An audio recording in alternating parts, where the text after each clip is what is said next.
expected to make it. So Logical Raptors fanatic. shoot trying to miss.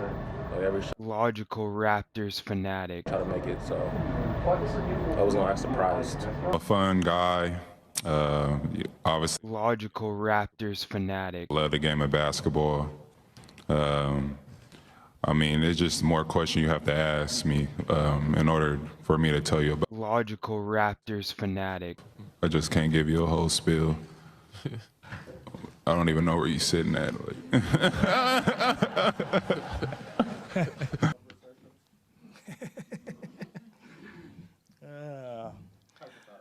No Project Truth. has contacted me, and I see all the stuff that, like, you guys see. I dream like they dream. Yeah.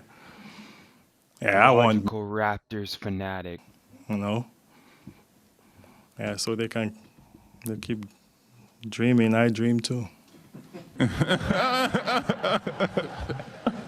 Salute, real ones. Project Truth always. Mike G back here with Logical Raptors fanatic. We got part 4 of Thaddeus Young's mentor files, and you're gonna see the kind of conclusionary kind of results. Today, a little bit of sampling. I'm going to explain through the format and kind of get you ready for the finale. So this is kind of part 4 / pre-finale because we'll start to touch on that kind of stuff in this part. And you will see the way everything kind of connects together in what I'm talking about here. And even a great comment from Van who was asking maybe this shouldn't be labeled as Raptors developing value, but I will show the connection today to kind of really tie things together. So let's dive deeper. Enjoy. 4 or 5 years. How long, man? Even since Philly, man. It's crazy. You good? Yeah, I'm good. Welcome, Everything man. was smooth. Everything was good? Yeah, good. Smooth came in and handled all my paperwork and stuff. And all that's good. Bringing in a player like Thaddeus Young, we wanted a veteran type player, a bird rights type player that came and bridged, helping our young guys both in the locker room and on the court.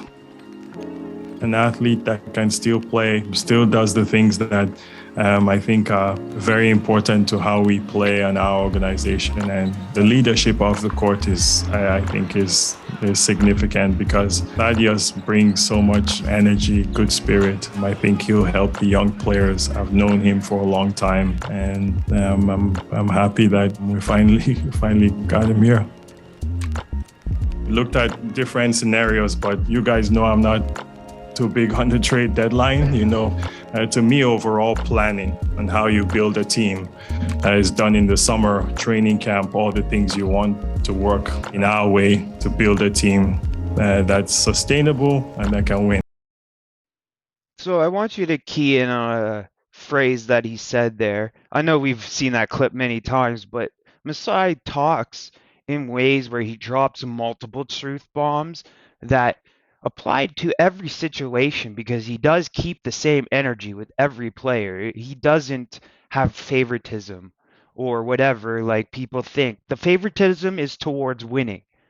There is no other favoritism. If it's not winning, we're not favoritizing that. So thinking Nick Nurse or whoever is favoritizing who, that's not the case. They favoritize winning. But back to the point, he was talking about Thad being able to bridge the stuff to the locker room and to the on-court stuff for the younger players and some of our older players. I'm going to talk in a few cases where the older players can still learn a bunch off him because they are still young vets, right? They're not older vets. We have young vets on this team, and there are certain things that need to be galvanized by a player that has that experience that we've seen and we've gone through. So you're going to see a little bit of the extra stuff though. The mold stuff. We're going to really get into that today. We're going to talk about his final years in Chicago and show how they represent on my new kind of development timeline stat lines, and I'll explain through the format and method that you're going to see pop up a lot in my videos, but I just want to try to get it clear out today. So today is going to be like the pre-finale. So let's get into it.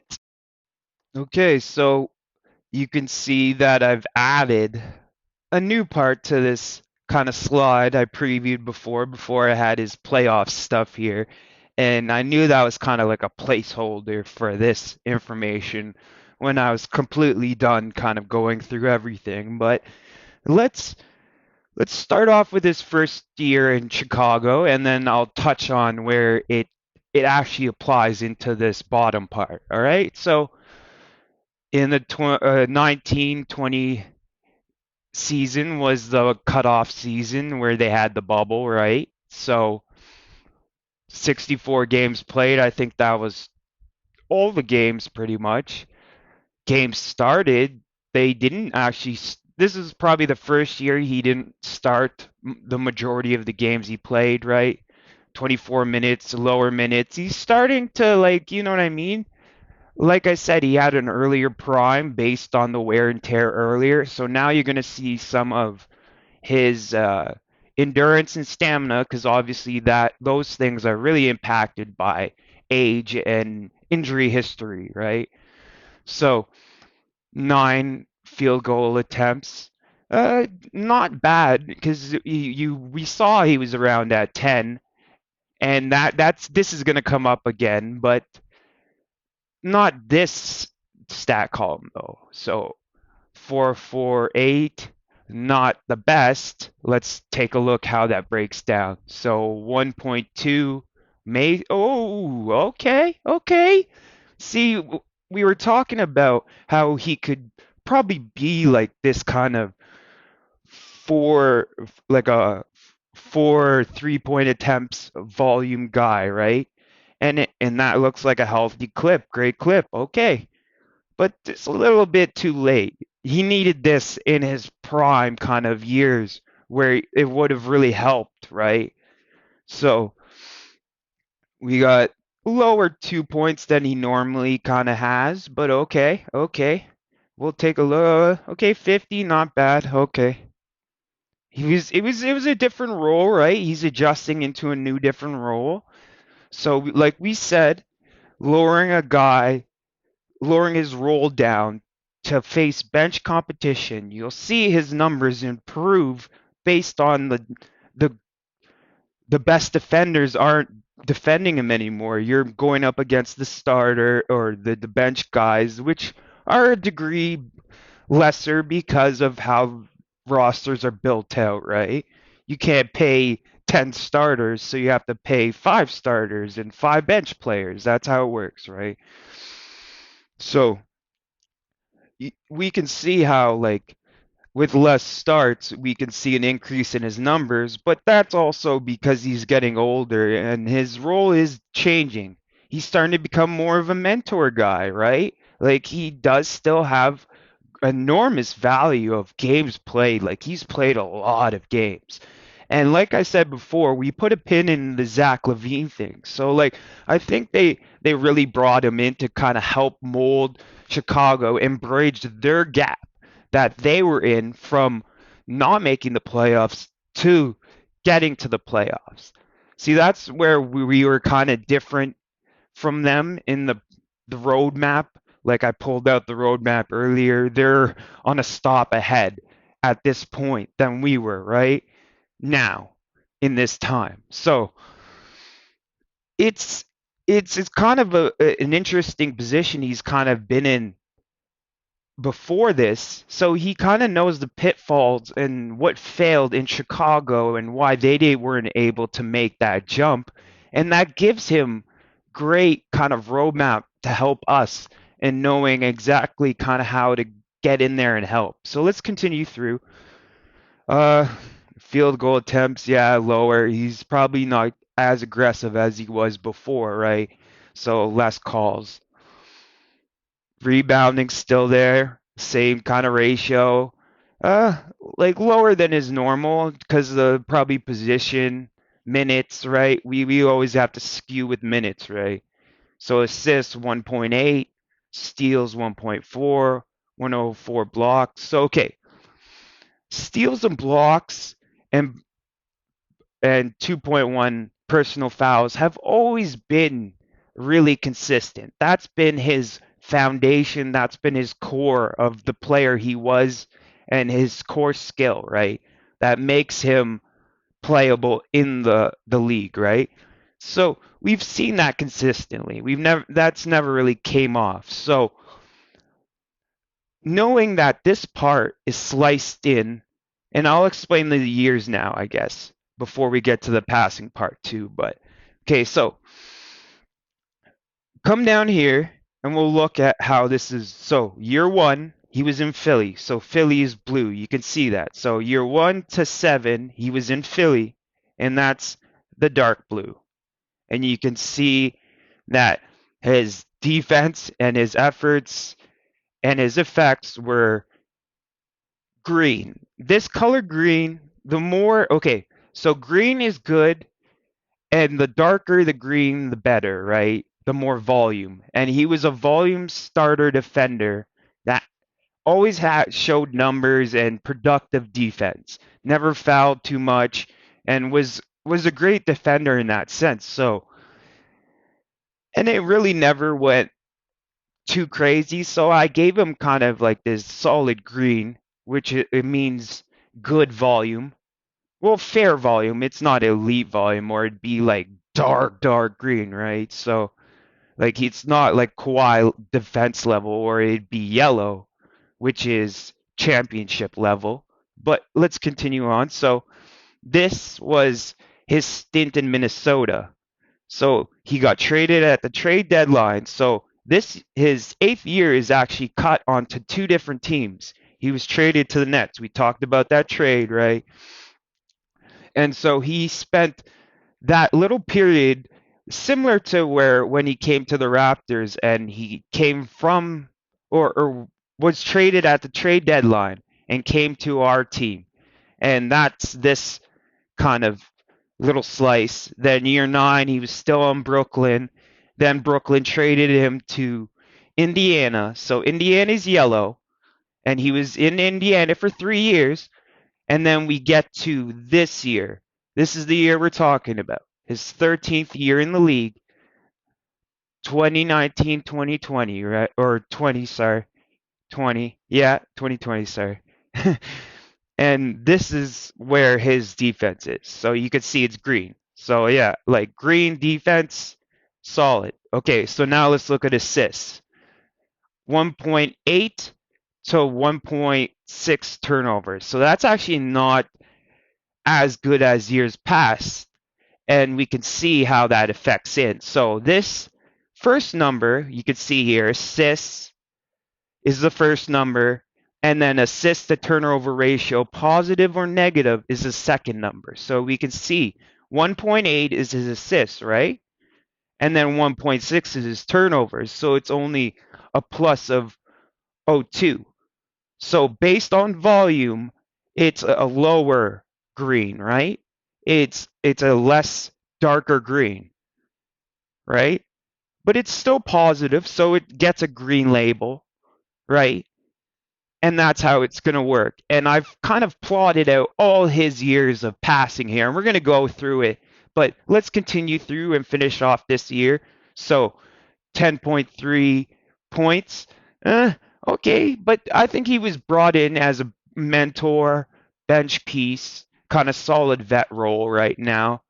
He was a starter in his prime, but now he's kind of older a bit now, and he's a little bit more beat up. So let's see his second year in Chicago.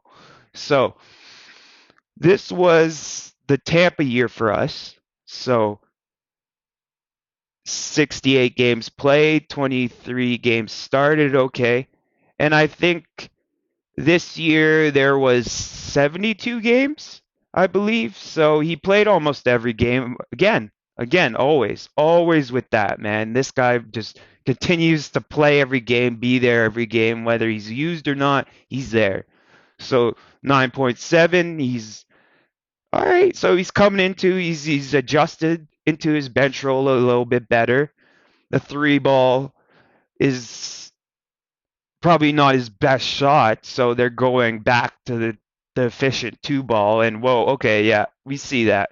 Okay, because he put so much work into it earlier. We saw his numbers. One year he was really bad in the playoffs, and then he came back really impressive. So it showed obviously some off-season work in his footwork, and you could see it now still in his game. He's a great kind of post mover and can kind of manipulate defenders really well.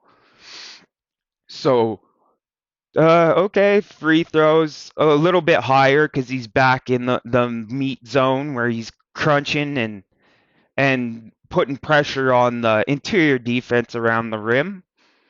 So, and okay, his free throws are a little bit up this year. We're not going to salute that though. That's been a really big sore spot for him and really ultimately probably one of the issues that kept him from being even better, right? That's just the way it is. You have to call it like it is at the end of the day, right? So offensive rebounds way up. So maybe he was getting put in the post that like similar to that one year where he had ridiculous high offensive rebounds in the Indiana years, and he showed points off those rebounds, and sort of a similar role that he is in now, where he gets some of those sort of buckets for us now, right? But they obviously pushed it up a little bit more, maybe. Still getting those defensive rebounds, and his total rebounds are up based on, I think, maybe positioning closer to the basket, have him operate as a more experienced guy in the post now, right? So, whoo, okay, whoa.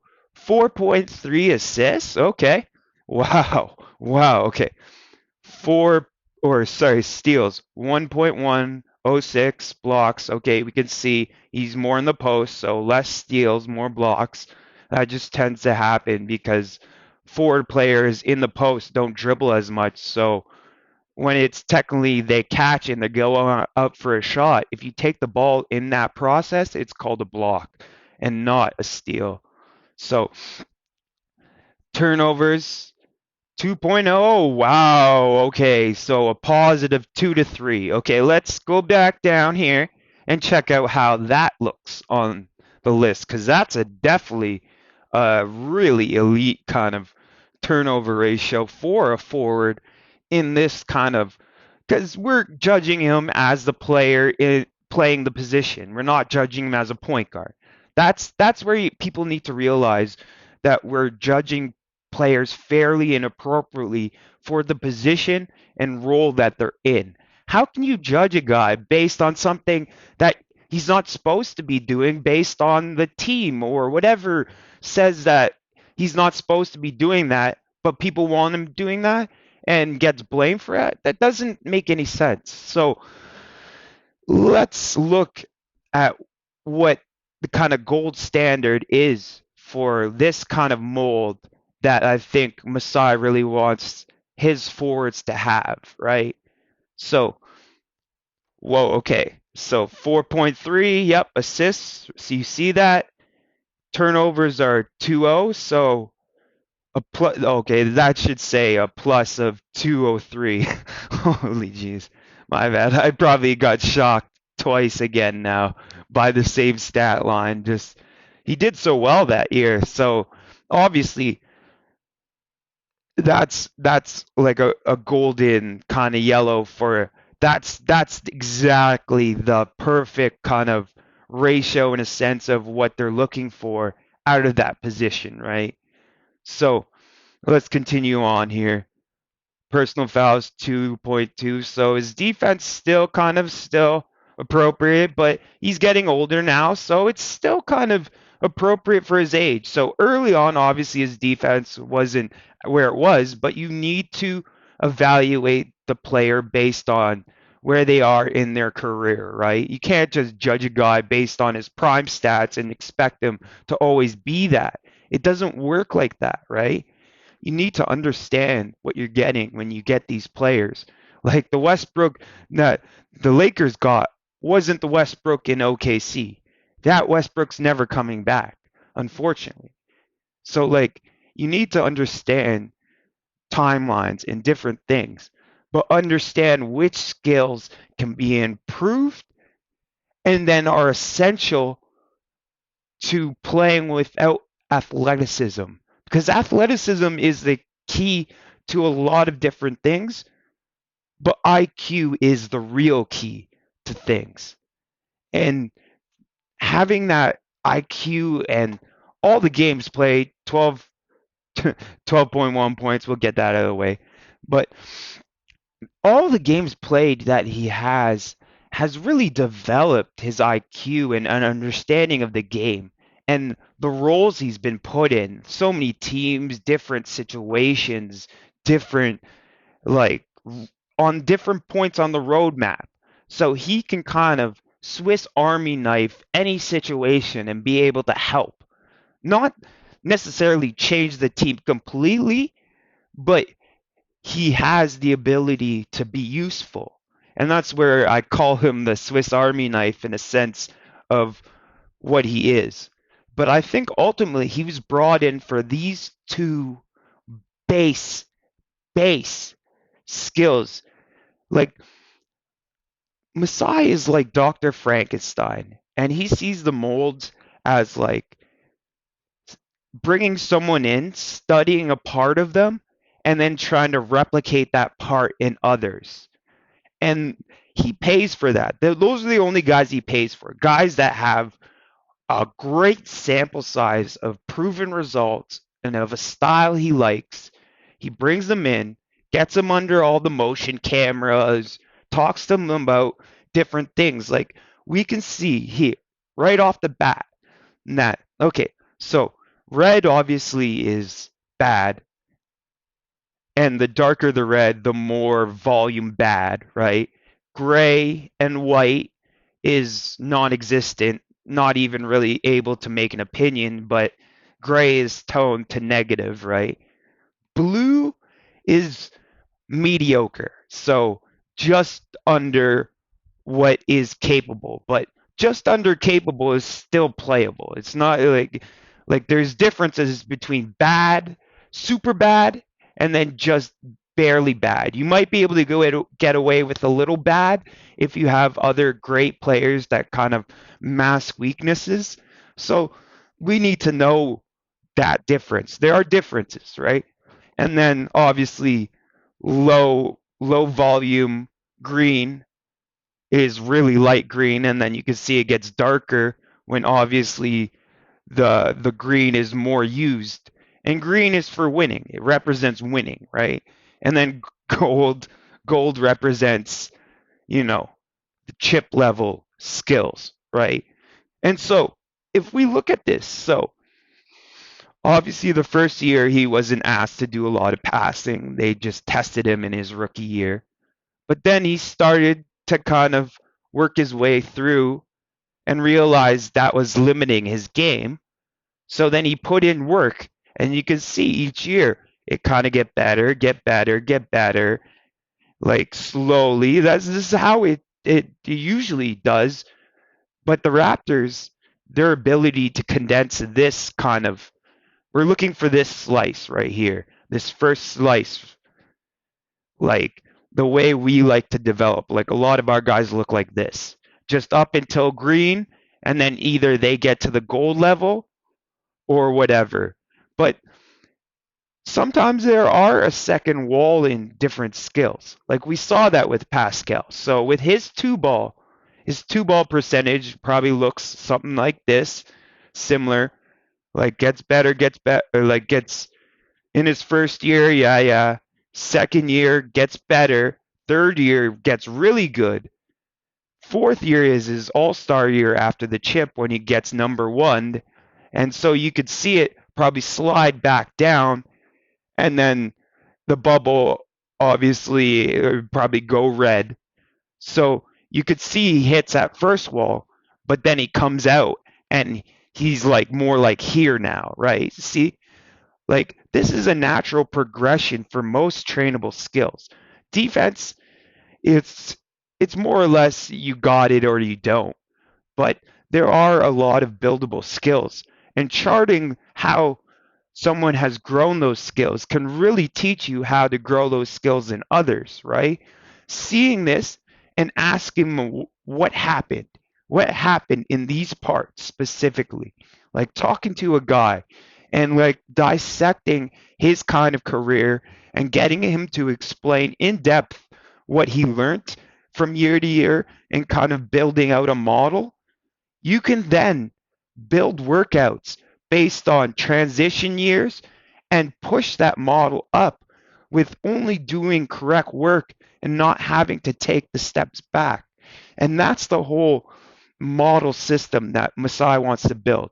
He wants to build it up to the point where it's just like goes green, right? It's a little red at first, but it goes green really quick. And we're having it able to be playable in games and a usable option on the court. And Thad has this knowledge for passing at the forward position.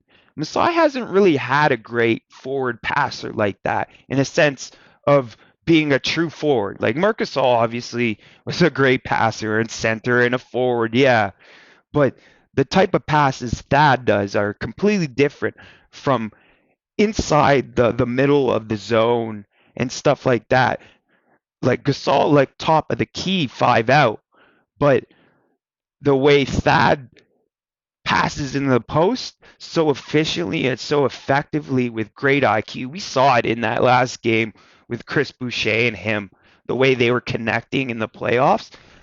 He wants that type of package in like an OG and add maybe more of that to Pascal's game because Pascal has always been taking everything like almost out of mold and brought it into his mold. It's crazy. He's an exceptional mold player.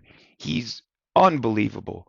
But let's continue on and get to I guess the trade in the summer and then we'll go into San Antonio. I got a clip and stuff. So in the summer, Thad was traded from the Bulls to the Spurs in the actual DeMar DeRozan trade because DeMar was on the Spurs at the time and then went to the Bulls. So I'm not going to get into all the specifics of the picks and stuff. It was a sign and trade. Yeah.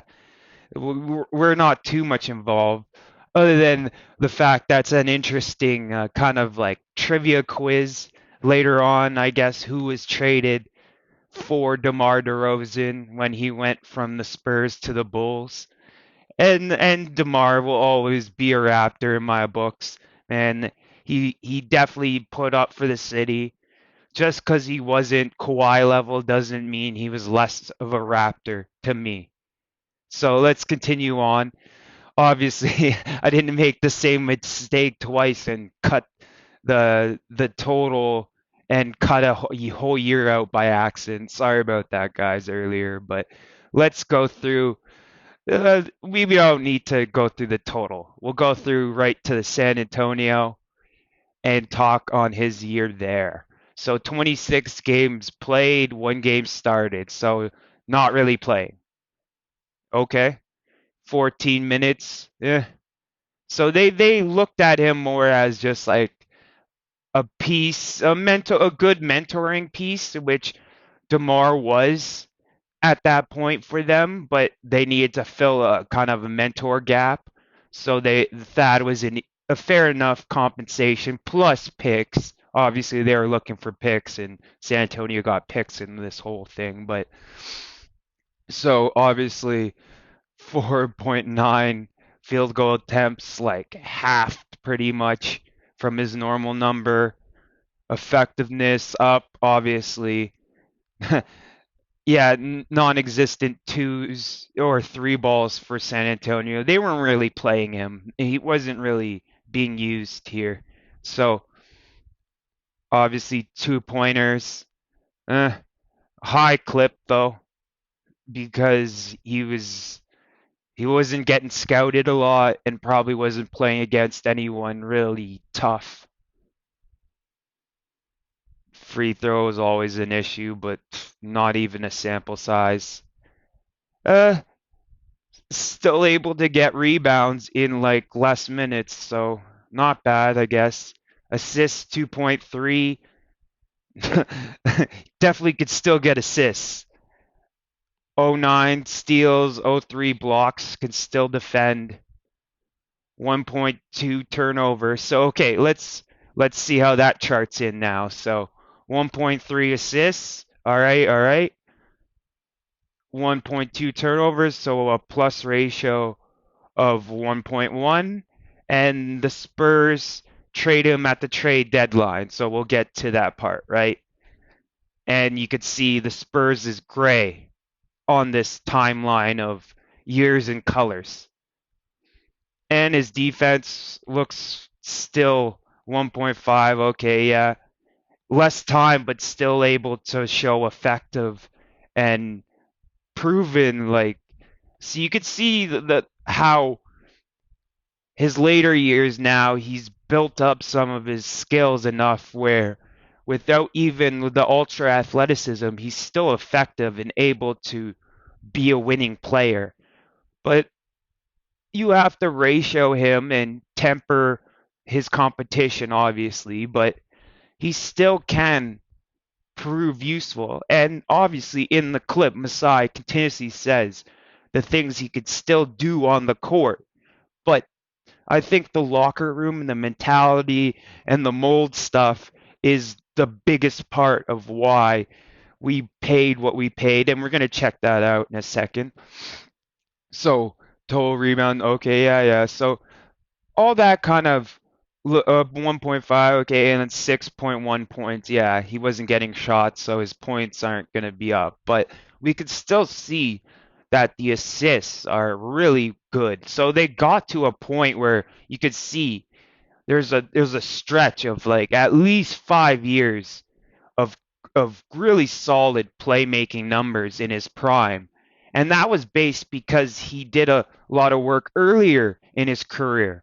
Obviously, his athleticism, when he was less athletic, he had to change his playmaking style, and then really truly became elite at that point and got to have an elite passing season. So I think that as a bare bones package, bringing that in, trying to condense 14 years, what took 14 years, and try to condense that into like 4 or 5 and look for key steps in here that really made a difference and analyze his kind of passing kind of history and try to weaponize that as like a thing to help our development system. So when Masai says Marc Gasol, Ibaka, DeRozan, Lowry, Kawhi all brought something to the team. And he even has trouble explaining exactly what they brought because it's just so much. It's so much. He doesn't look at players the same way other people do. He sees this stuff as value as well. And he's able to use the value. Like most teams wouldn't be able to weaponize this, but Masai has dedicated so much resources of the organization to development and really defining and really making this development machine that can really apply to a lot of different players. Hence why players want to come to us to get in that mold system and get some of that mold goodness, those secret weaponized history of all the people that we've had in our organization and have had success and have shown growth in a bunch of different areas, and we've developed that growth and nurtured that growth. Look at Pascal, man. The level he's passing at right now is ridiculous. And that's him using what Gasol gave him, using what Lowry gave him, using what Van Vliet still is giving him. It's all the people that were great passers. He's kind of been able to take out of mold stuff and apply it to his game because he puts in so much work and he just really just is so focused. And those are the type of players you want. You can bring them in and know that they're so focused and hardworking that If you give them the right instructions, good things will happen. And that's how Masai develops. He develops based on what he believes he can teach and grow this player into versus what he's drafting at the moment, right? So, yes, we have a lot of raw young guys, but it's part of the mold process how we're molding them into these players that become so elite that every team wants them when they're done.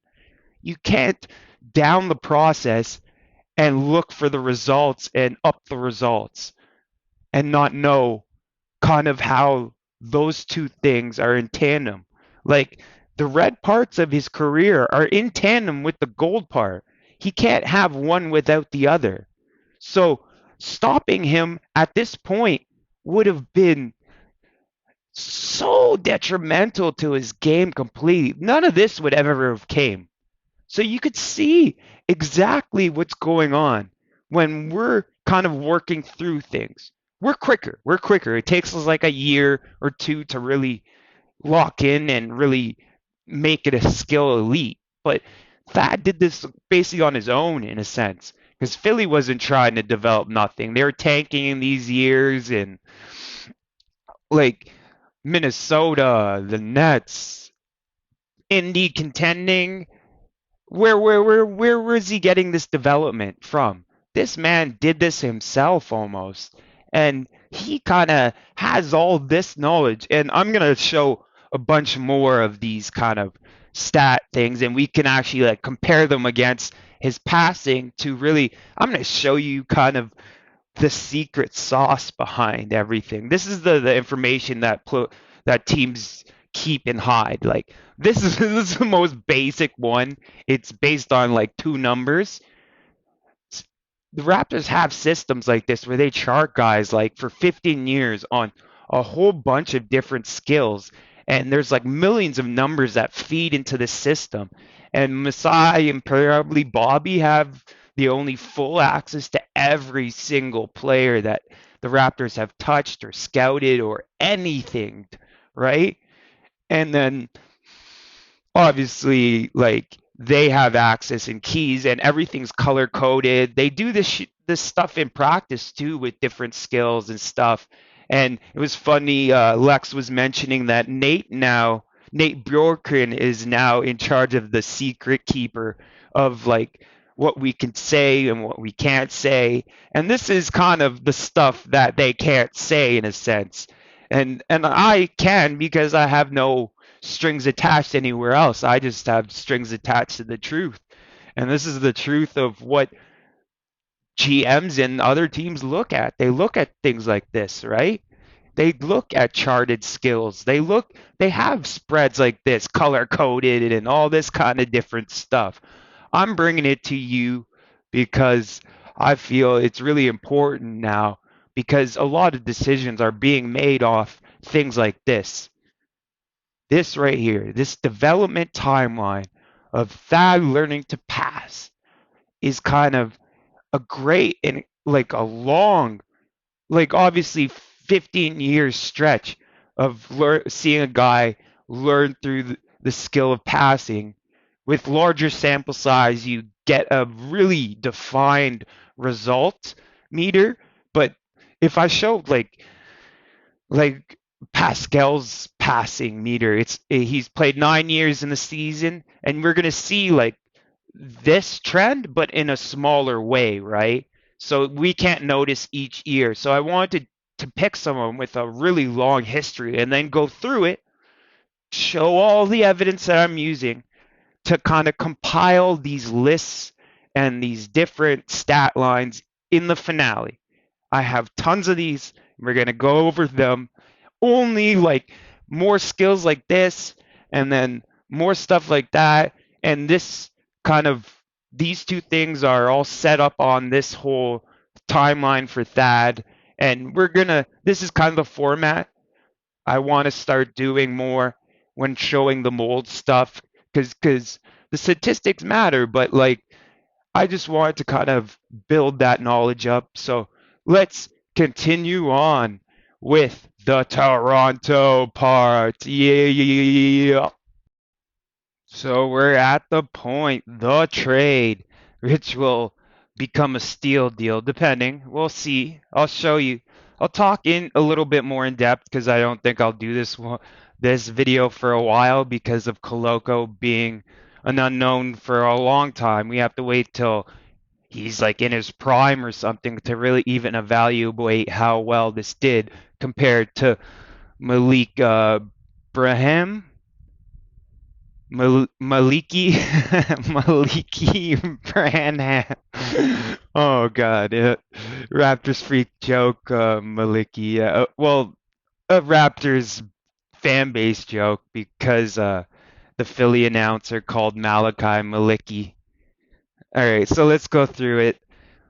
Traded by the San Antonio Spurs, so Thad with Drew Eubanks and a 2022nd second round pick Christian Coloco / aka Konono was later selected to Toronto for Goran Dragic and a 2022 first round pick Malik Branham was later selected. Toronto also receives a trade exception, which we still have up until next trade deadline. But trade exceptions are to acquire more money, so I don't think we'll be using it.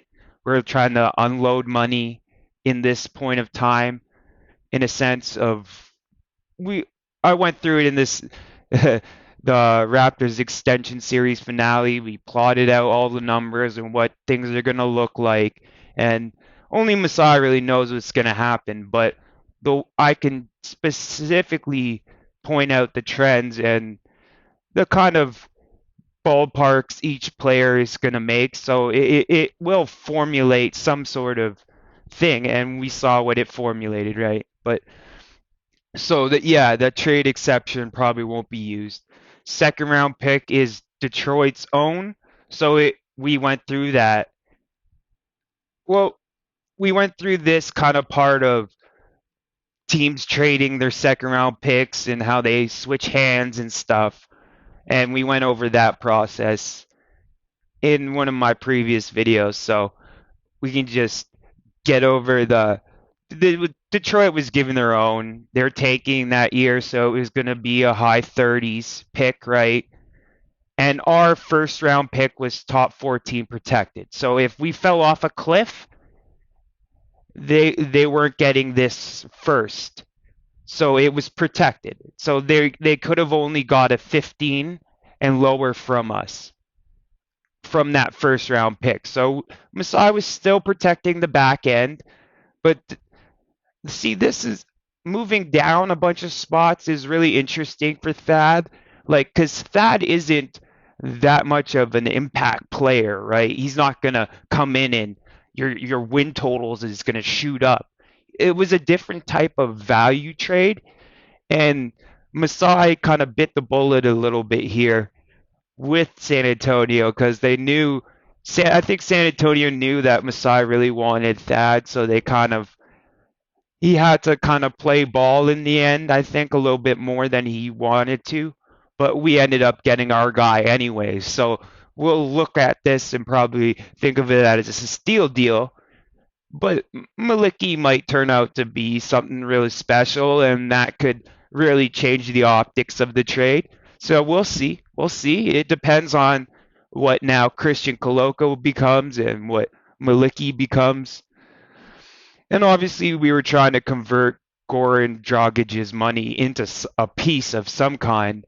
And I think other deals were wanting other assets along with Dragic and too much that we weren't willing to do, like maybe 2 firsts. And Masai's like, yeah, we're not giving away 2 firsts this year for something in that range. That's not how we operate. So I think this was the last resort, but a good resort because that is really a lot of what really matters in the NBA in a sense of great mentor, plays hard hat mentality defense, plays team sacrifices for the team to win. Like he does bring this positivity, and I think there's so many like we're gonna go list out all the players that he has an effect on in the finale, but this trade I think is gonna look good because also that actually convinced Otto to come here. Otto Porter Jr., which was a great signing, a great value signing. So he's already providing value in other ways as well. So we could add maybe Otto Porter into this list of players and Christian Koloko for Goran Dragic in that first. So it's a really interesting trade. We'll see how it kind of pans out. Obviously, we'll go over his statistics and then kind of preview the finale a little bit more. So 26 games played. Okay, yeah, 18 minutes played, a little bit more. So we were actually using him instead of what the Spurs had him doing, and they had him for a longer time. So this is he got DNP'd for a while. Then that's what cuts down your games played. If you get a coach's decision, I think you don't get the game played mark. I don't know. I'm gonna have to look into that, see how that all works out. Maybe he was injured. Who knows? No, but San Antonio's purposely sat him out so they could play other players to develop them, right? So, and he's too much of a winning player. They're trying to tank. So they weren't looking to play him, but we are because we're looking to win. And looking to win is how you develop guys, develop proper foundations, and then are able to build on those foundations the way like we have with Pascal and add a whole bunch of things to his game, but still have that great foundation where he still knows where his bread is buttered and can still have that as a main piece to his game, but add a whole bunch of other skills to make him more versatile for us. And I think versatility is the key to Vision 6-9. It isn't just get tall guys in here. We need to get tall guys that can be versatile enough to play smaller positions and smaller guys. But that's not always going to work. We're going to need the smaller guys too. So it's a combination. Vision 6-9 is a combination of having 6'9" guys at all positions and having the regular set as well.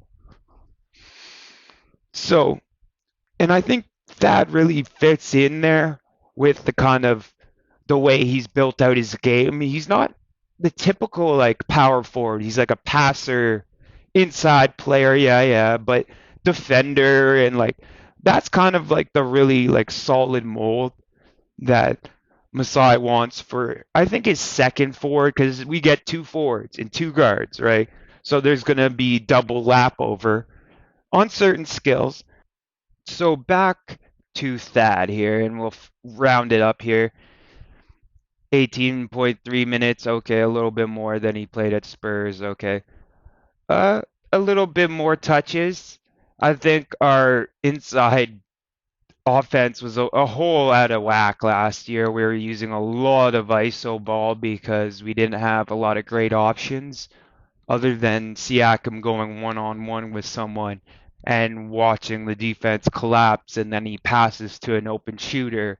And that's a really easy way to kind of get shots, but it depends on coverages and a whole bunch of different things. So let's check out what his volume ratio looks like, because when you're judging a basic field goal, you need to understand that the amount of threes versus amount of twos will dictate this number a lot of times. So let's check out what that looks like.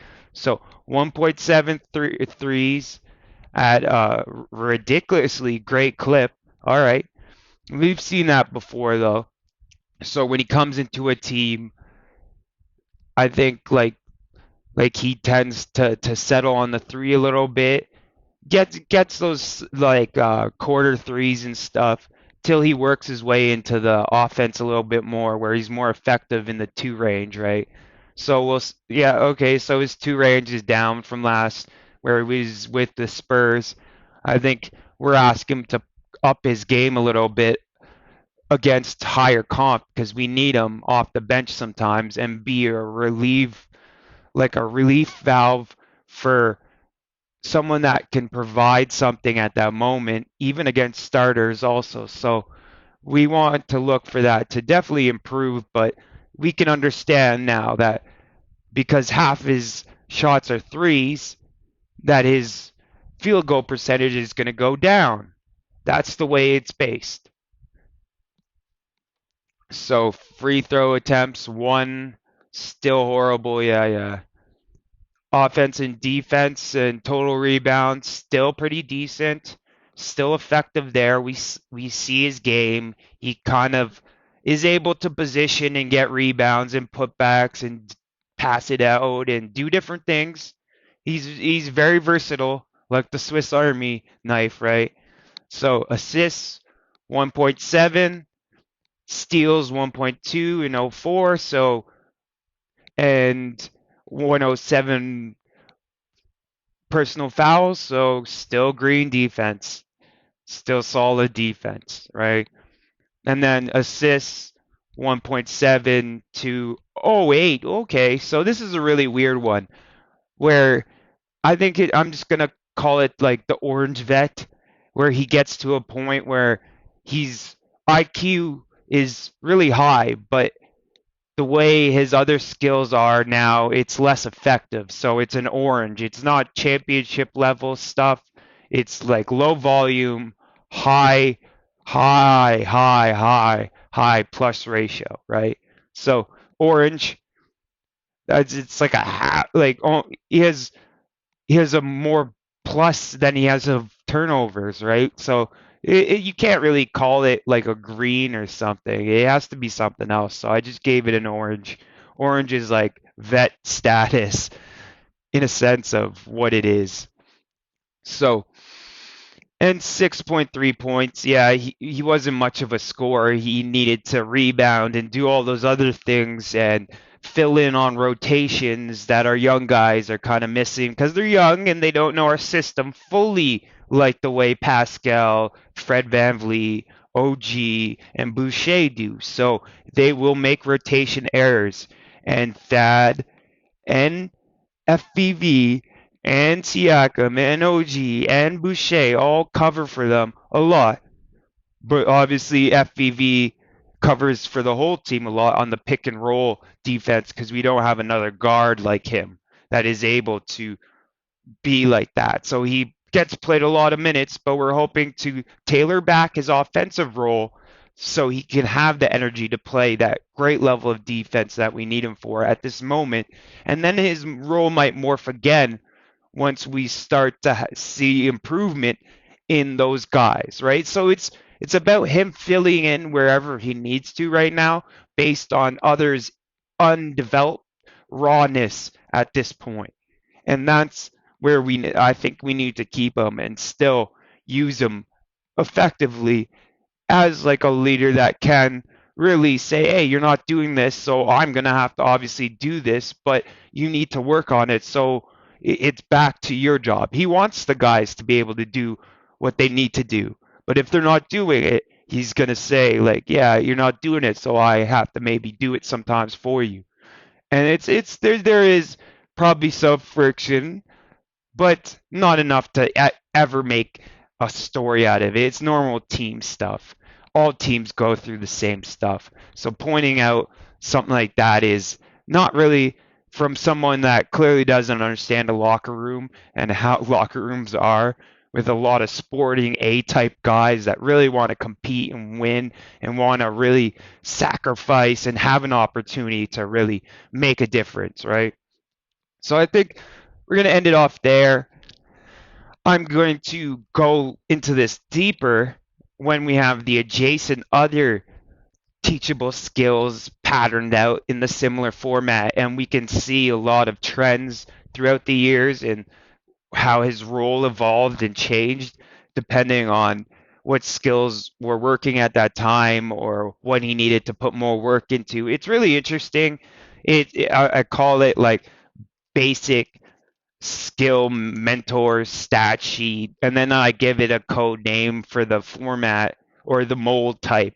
So we're going to start to get into the mold types and talking on the specific letter coding I'm going to start to use for certain guys, so you know what kind of adjusted expectations range in, right? Because we're judging him based on a forward passer. We're not judging him as a guard passer that needs to be relied on as a guard passer, right? So, and this is the secondary main banana position. So this would be like an OG to a Siakam. They would want OG about 4.3 assists with like a positive turnover ratio, right? And they want and Thad has a great connection with him. So I'll end it off with this clip here of Thad talking about us and what he's seen. Like kind of like living here. The one thing they will respect, like I said, is that you play hard. Yeah, No yeah. matter if you're playing well or not, if you play hard, then they're gonna respect that. In the past, they've had really good teams. Like this is a really good team as well. 6th spot right now on a 8-9 game win streak, continuing to get better. Fred has done a hell of a job of orchestrating and doing what he does, and Pascal is doing what he does, and he's a great leader for the team. And then one of the actual guys who kind of grooming him going into himself is OG. Yeah, he's Oh my God. he played for my AAU team. Get out! Yeah, he played for my AAU team when he was in high school. And that's a really interesting bit there he said at the end. Well, obviously he's seen what Fred has been doing from afar, and he knows that Toronto respects work, but his connection with OG, I think, is really interesting. And one of the main reasons he was brought in, he has this interesting connection where I think he could really talk to OG, and really OG's going to take in his advice about maybe being more vocal and being more positive, being more of a leader on the team, and really helping him bridge that gap in the locker room of becoming a great, like, kind of positive leader, because he's more of like well, to the media and stuff he's closed, but to his guys he's a joker and stuff. But I think Thad wants to really help him mold out his game and be able to utilize his leadership to get paid more, because leaders get paid more. The guys that have that experience that can lead men into the game, the battle of basketball, is a value still too. And I think he's also here to help Pascal with his leadership style as well. And we've seen dramatic growth in Siakam's attitude and his kind of leadership style since that has come. And he's really found a way to really be positive the way he is, but still be able to say what he needs to be said, but in a positive tone. I think a positivity is really important for young players, and confidence. Obviously, we build up that confidence in their own hard work, but also you need positive messaging from your leaders, especially the player leaders, the guys that they're playing with and trying to be part of and be with, right? Recognize that and also relay information in positive tones, because negative mentors can also cause detrimental stuff. And I think obviously that's why Rudy Gay was ultimately axed as quick as he was once Masai saw that he wasn't really for what they were doing. And he thought Lowry was that way too and almost traded him. But history is history. Golden State almost traded Curry to the Bucks for Bogut, and the Bucks actually said no to Curry, and they wanted Ellis, so Monte Ellis went to the Bucks for Bogut, and history is history. So ultimately, I believe in the direction we are going. I think bringing in Thad was a great piece, and in the finale, we're gonna look deeper and analyze the mold stuff a little bit deeper, talk about the mentor stuff, who he actually is having an effect on. Because the whole purpose of mentor files, I want to start quantifying what they have to give and really show it out. Not just say it, but show it. I want to like show the labor instead of just what everyone does. Here's the baby. Here's the baby, and not show the process. So I think that's really important. And let's get to housekeeping. So first off, I just want to thank the real ones for the support, the like, the comments, getting through the kind of slower part of the series. I know some people may have tuned out or tuned back in. I hope they really give at least the finale something, because there's going to be a lot of great vital information in the finale. I also want to thank Raptors Freak YouTube channel. Lex is the man there, and he's on every day, 9:30 a.m. Eastern, providing therapy. I know we've been on a bit of a losing streak here, and I did mention something similar to in my mold series, but or sorry, my roadmaps video, but ultimately, like you need to take the positives away from the negatives, because a lot of those positives do, or the lot of those negatives do lead to positives in the end. And I think we've seen that with Thad his first couple of years, and then boom, like he hits green and he never looks back in a sense, other than like a year where he hits a wall where he needs to like reprogram shift what he's doing a bit, but then gets back on track and eventually hits like a high ceiling. So let's let's always look for the positive, because there are positives. There are always positives. Masai doesn't do negative. He does positive. And the positive is going towards the championship and building players that become championship players and letting them work through role changes and different skills upgrading. Like OG, everyone was saying, "Oh, go back to 3 and D," like at the beginning of the season, but you saw initially OG initiating was a horrible mess, but now he's kind of worked through it a bit, and he's shown to be effective. And now we're kind of seeing it readjust and balance in the way they kind of wanted it to look. And I think that is really facilitating a lot of OG's growth in the last couple of years, because it did stagnate a little bit. I think he needed like a new mentor in there to kind of really surge up his different parts of his game, because I think he got like stuck in one label, and the label breaker Swiss Army knife that was brought in to help. But that's enough with the basketball talk. Always trying to provide the growth and truth. Just trust in Masai. He has a plan. Whether it works or not, he'll adjust. That's what we've seen him do. He adjusts, and even if his laid plan at this moment won't work, he'll adjust to a new plan. We've seen it. So let's continue to just be positive and not think of this. Think of the time now to say it's time to tank, and kind of, because there are a lot of negatives attached to tanking regarding the development cycle we're in, and that could really mess things up. It's not just about the pick you get at the end of the trail. It's how much pain are you willing to go through to get that, and how much does it set you back from your goal of winning a championship and developing championship players.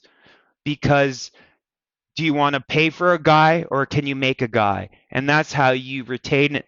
You keep your assets and still be able to make moves and do other things by building guys in-house, to the point when you need certain guys next to them, you have built up value in the guys you've developed, and also trade or picks and whatever, which other teams are desperate for.